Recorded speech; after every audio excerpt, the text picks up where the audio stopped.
এর পাশাপাশি এবার বীরভূমের দিকে একবার নজর রাখবো। সেখানে অভিষেক বন্দ্যোপাধ্যায় যাচ্ছেন, যেখানে তিনি কথা বলবেন, বীরভূমের জেলা তৃণমূলের নেতৃত্বের সঙ্গে বৈঠক করবেন। তিনি ইতিমধ্যেই পৌঁছে গিয়েছেন, যে ছবি আপনারা দেখতে পাচ্ছেন।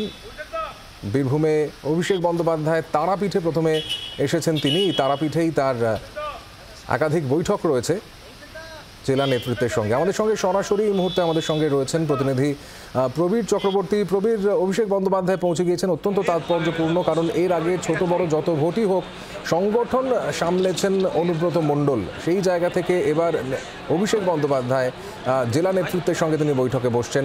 কি কি বার্তা মূলত দিতে পারেন তিনি? দেখো, নির্বাচনকে সামনে রেখে বেশ কিছু লোকসভাকে চিহ্নিত করে লোকসভা ধরে ধরে বৈঠক করছেন অভিষেক বন্দ্যোপাধ্যায়। ইতিমধ্যে বেশ কিছু কয়েকটি লোকসভাকে নিয়ে সাংগঠনিক বৈঠক করে ফেলেছেন অভিষেক বন্দ্যোপাধ্যায়।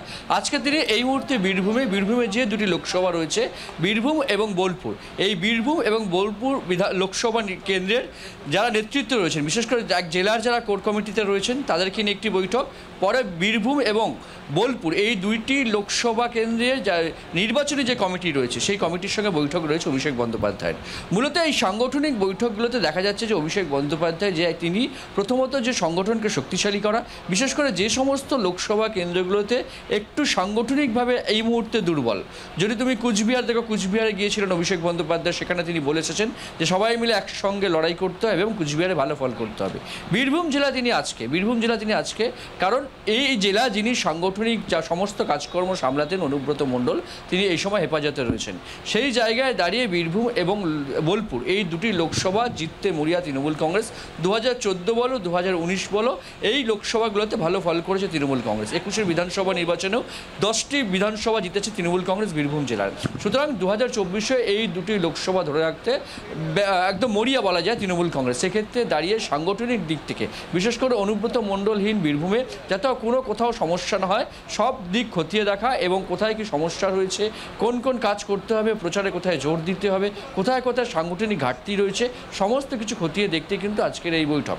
অনুব্রত মণ্ডল গ্রেপ্তার হওয়ার পরে মমতা বন্দ্যোপাধ্যায় তিনি নিজে বলেছিলেন বীরভূম জেলা তিনি দেখবেন।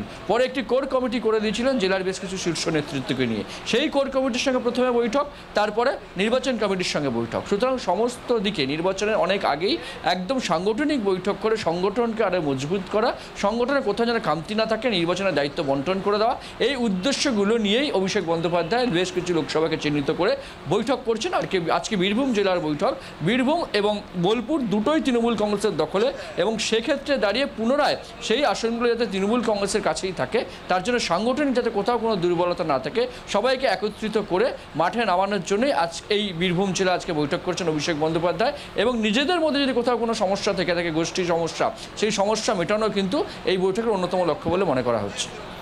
ধন্যবাদ প্রবীর তোমাকে।